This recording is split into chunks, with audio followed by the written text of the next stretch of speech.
जब भी आप स्पाइडरमैन को हवा में झूलते हुए देखते हैं तो ऐसा लगता है कि सब कुछ सीजीआई से बनाया गया है, लेकिन सच्चाई इससे काफ़ी अलग है।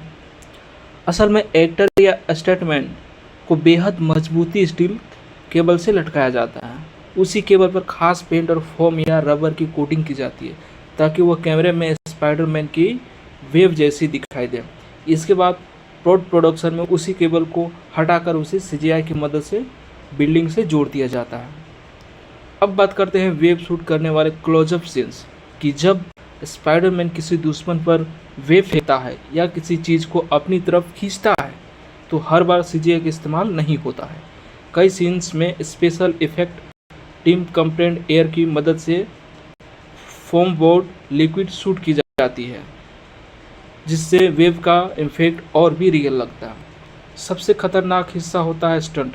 सेट की बड़ी बड़ी मोटराइज्ड विंच मशीनें लगी होती है जो एक्शन के बाद स्टंटमैन को लगभग 50 से 60 किलोमीटर प्रति घंटे की रफ्तार से खींचती है और यहाँ जरा सी भी गलती सीधे दीवार से टकरा सकती है, इसलिए हर स्टंटमैन को कई बार टेस्ट किया जाता है। अब बात करते हैं आइकॉनिक किस सीन की, जिसे शायद ही कोई स्पाइडरमैन फैन भूला होगा।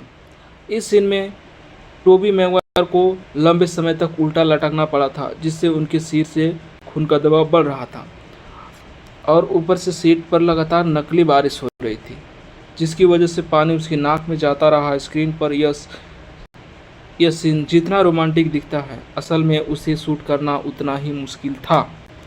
आज के समय में मार्वल का तरीका काफ़ी बदल चुका है। टॉम हॉलैंड जब भी कोई मुश्किल स्टंट करते हैं, हवा में लंबे समय तक मूवमेंट दिखानी होती है, तो कई बार उनका पूरा डिजिटल सीजीआई मॉडल इस्तेमाल किया जाता है। यहाँ तक कि आयरन स्पाइडर सूट और कई बार उनका मास्क भी प्रोडक्शन में सीजीआई से जोड़ा जाता है। लेकिन इसका मतलब यह नहीं है अब सब कुछ कंप्यूटर से बनाया जाता है। मार्वल आज भी कई सीन्स असली लोकेशन पर शूट करती है। सड़कों को बंद किया जाता है, बड़े बड़े सेट तैयार किए जाते हैं और जहां ज़रूरत होती है वहीं सीजीआई का इस्तेमाल किया जाता है। यही वजह है कि नई स्पाइडरमैन फिल्मों में असली और डिजिटल इफेक्ट का शानदार संतुलन देखने को मिलता है। यही है स्पाइडरमैन की कुछ फिल्में बिहाइंड द सीन का राज, जिन्हें देखकर पता चलता है कि स्क्रीन पर कुछ मिनट का एक सीन बनाने के पीछे कितनी मेहनत और कितनी टेक्नोलॉजी लगी होती है। थैंक यू, धन्यवाद, बाय बाय, भोसड़ी के चल इतना हथलान स्पीड बोले लगे ये लास्ट में चल हो गया। अब जैसा लगता है इसमें चल एक स्टॉप कर।